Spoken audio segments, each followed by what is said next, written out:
Pada zaman dahulu, di sebuah desa di daerah Jawa Tengah,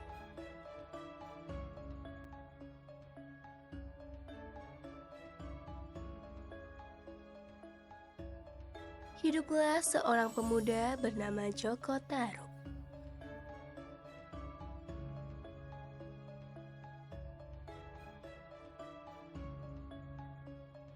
Ia tinggal bersama ibunya yang biasa dipanggil Mbok Mila.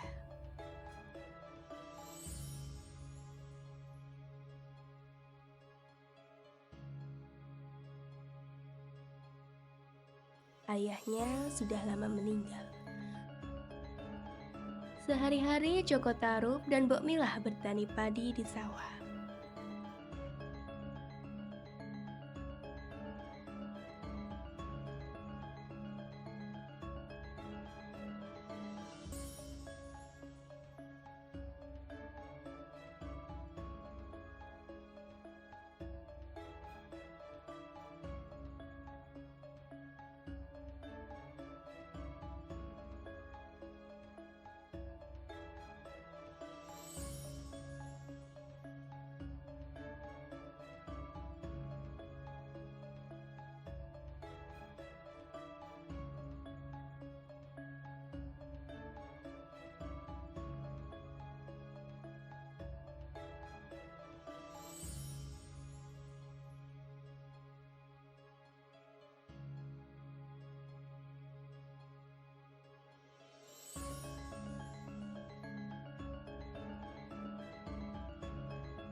Pada suatu malam, di tengah tidurnya yang lelap,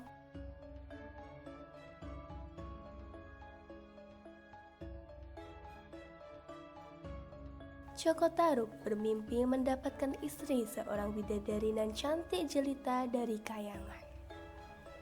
Begitu terbangunnya dari tidur,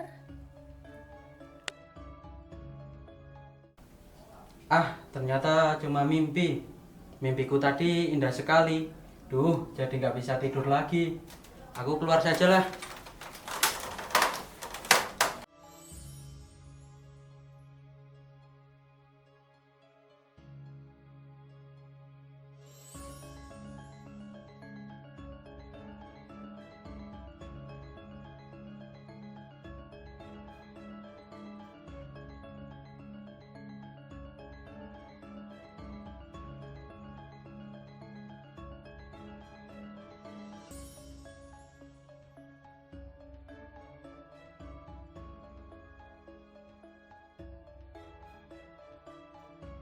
siang hari ketika Mbok Mila sedang berada di sawah, tiba-tiba datang Pak Ranu pemilik sawah sebelah menghampirinya.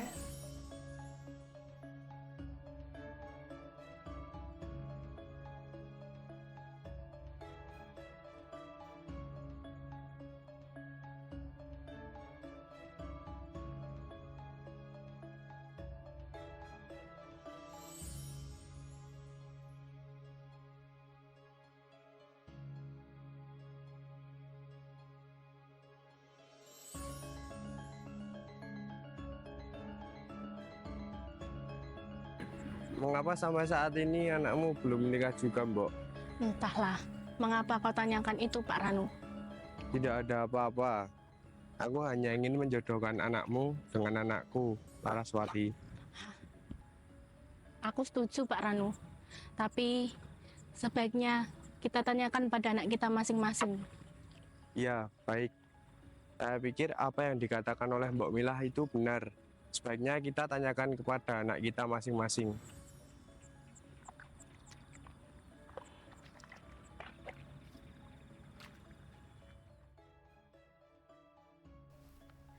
Mendengar niat Pak Ranu yang baru saja diutarakan, ia sangat senang. Laraswati adalah seorang gadis berparas cantik yang tutur katanya lemah lembut. Ia yakin kalau Joko Tarub mau menjadikan Laraswati sebagai istrinya. Walaupun demikian, Mbok Mila tidak ingin mendahului anaknya untuk mengambil keputusan. Biar bagaimanapun, ia menyadari kalau Joko Tarub sudah dewasa dan mempunyai keinginan sendiri. Hari berganti hari, Mbok Milah belum juga menemukan waktu yang tepat untuk membicarakan rencana perjodohan Joko Tarub dan Laraswati. Ia takut Joko Tarub tersinggung. Mungkin juga Joko Tarub telah memiliki calon istri yang belum dikenalkan padanya. Lama-kelamaan Mbok Milah lupa akan niat semulanya. Joko Tarub adalah seorang pemuda yang sangat senang berburu.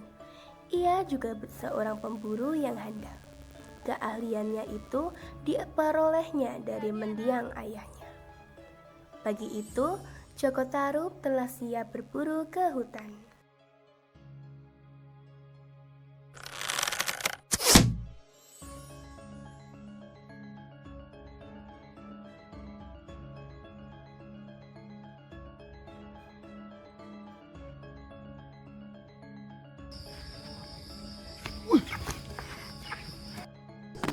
Sial, tak ada hewan buruan pun yang lewat di depanku.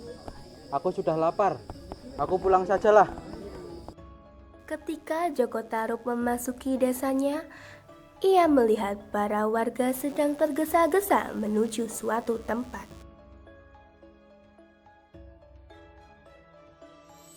Ada apa ini? Kenapa banyak orang jalannya tergesa-gesa? Nggak usah aku pikirin. Aku udah lapar, aku ingin pulang sajalah.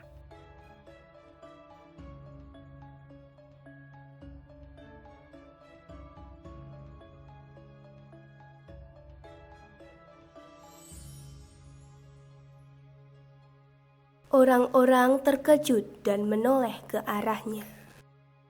Ada apa ini? Yang sabar ya nak.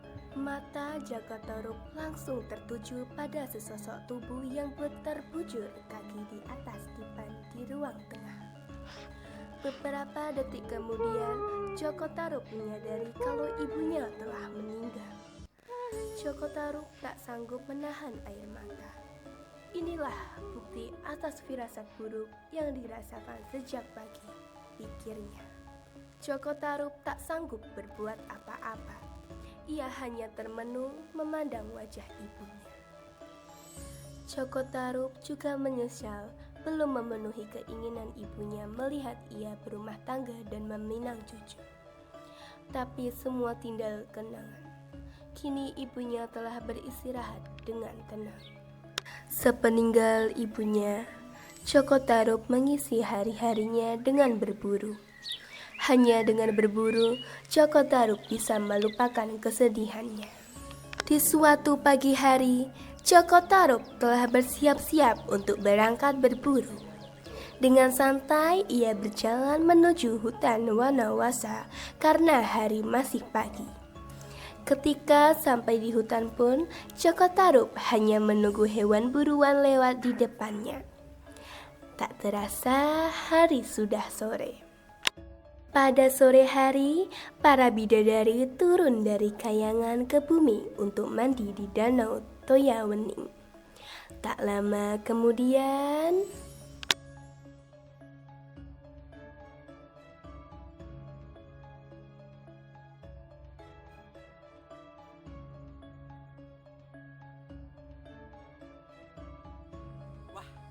Gadis sedang mandi di sana.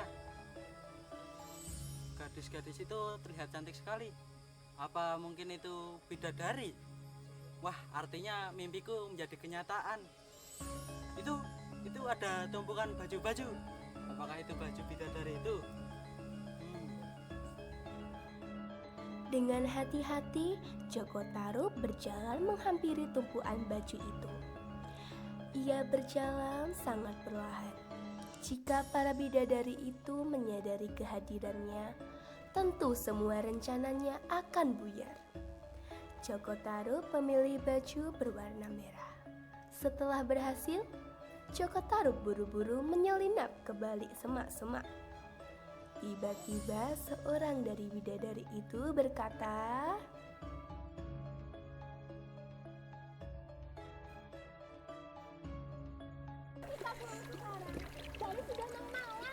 Ya benar, sebaiknya kita pulang sekarang sebelum matahari terbenam. Para bidadari itu keluar dari danau dan mengenakan pakaian mereka masing-masing.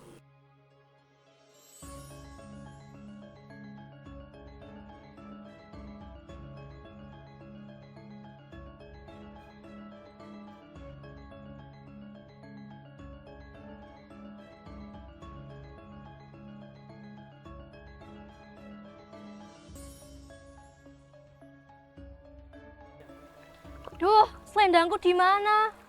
Kau taruh di mana selendangmu, Nawang? Di sini seperti tepungnya kalian. Maaf, Nawang Wulan, jika kami bisa milih, kami pasti ikut membantu mencari selendangmu. Nawang Wulan, maafkan kami harus meninggalkanmu kembali ke kayangan, karena hari sudah menjelang malam.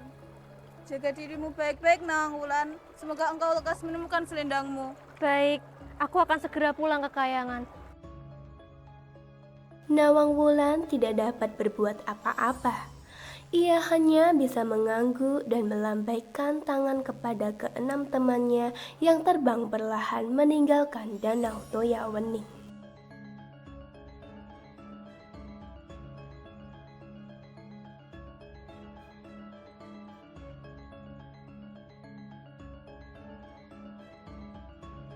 Nawang Wulan pun merasa putus asa dan tiba-tiba berucap, Mungkin memang nasibku untuk menjadi penghuni bumi. Aku bersumpah, bila ada orang yang memberi aku pakaian, bila perempuan akan aku jadikan saudara, bila ia laki-laki akan aku jadikan suamiku. Joko Tarub yang sedari tadi memperhatikan gerak-gerik Nawang Wulan dari balik pohon tersenyum senang.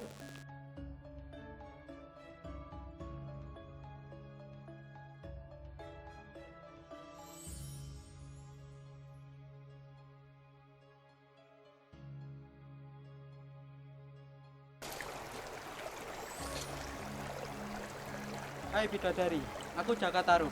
Aku membawakan pakaian yang kau minta. Kenakanlah ini, hari sudah mulai malam.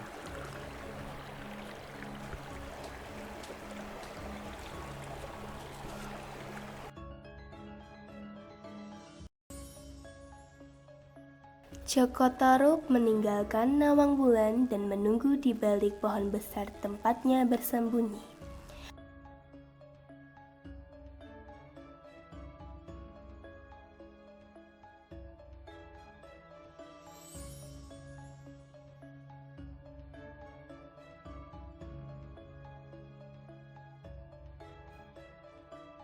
Setelah Nawang Wulan dan Joko Tarub pulang dari danau, akhirnya pun mereka menikah dan dikaruniai seorang anak yang bernama Nawangsi.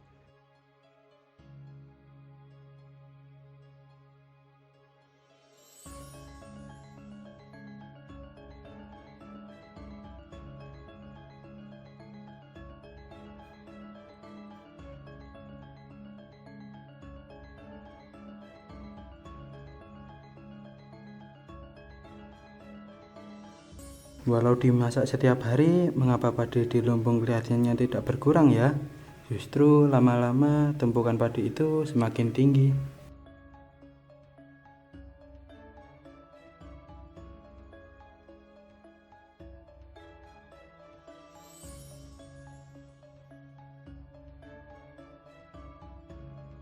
Pada suatu pagi, Nawang Wulan hendak mencuci ke sungai.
Kang Mas, aku titip Nawangsih dulu ya. Aku hendak pergi ke sungai untuk mencuci. Baik, Wulan.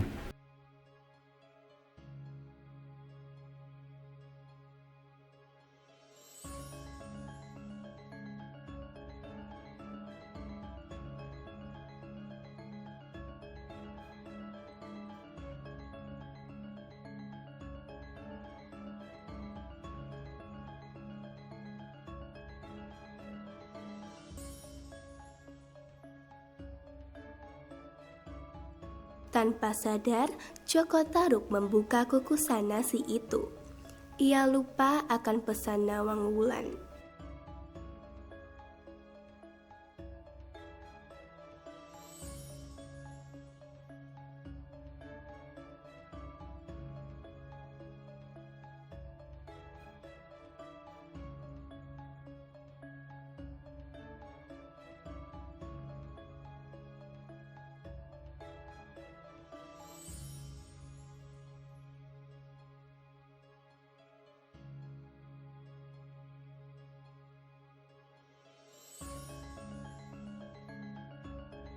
Sesaat Joko Tarub masih dalam kebingungan, tiba-tiba Nawang Wulan telah sampai di rumah.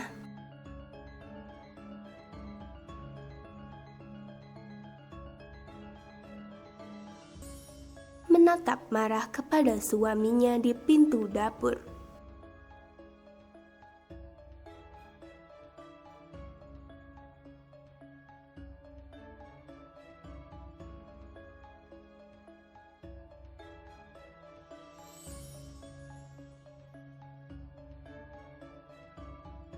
Kang Mas, kenapa kau melanggar pesanku?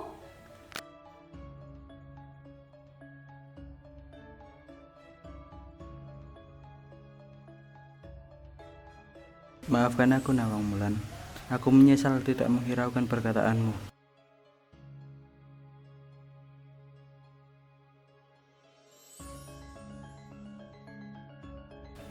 Hilang sudah kesaktianku untuk merubah setangkai padi menjadi sebakul nasi.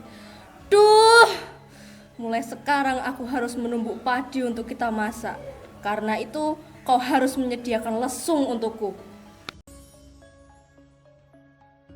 Sejak kejadian itu, mulailah terlihat persediaan padi mereka semakin lama semakin menipis.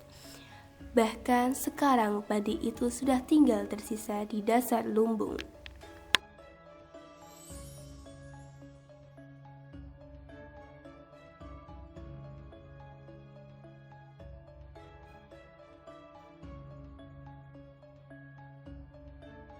Seperti biasa, pagi itu Nawang Wulan ke lumbung yang terletak di halaman belakang untuk mengambil padi.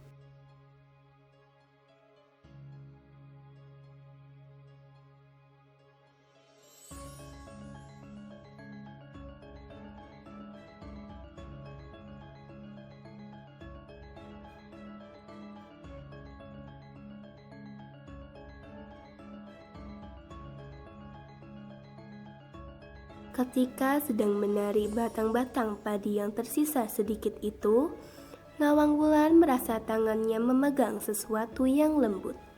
Karena penasaran, Nawang Wulan terus menarik benda itu. Hah? Ini kan selendangku. Kenapa bisa di sini? Wah, pasti Jaka Tarub yang melakukannya. Aku ingin segera kembali ke Kayangan. Aku rindu sekali dengan saudara-saudaraku.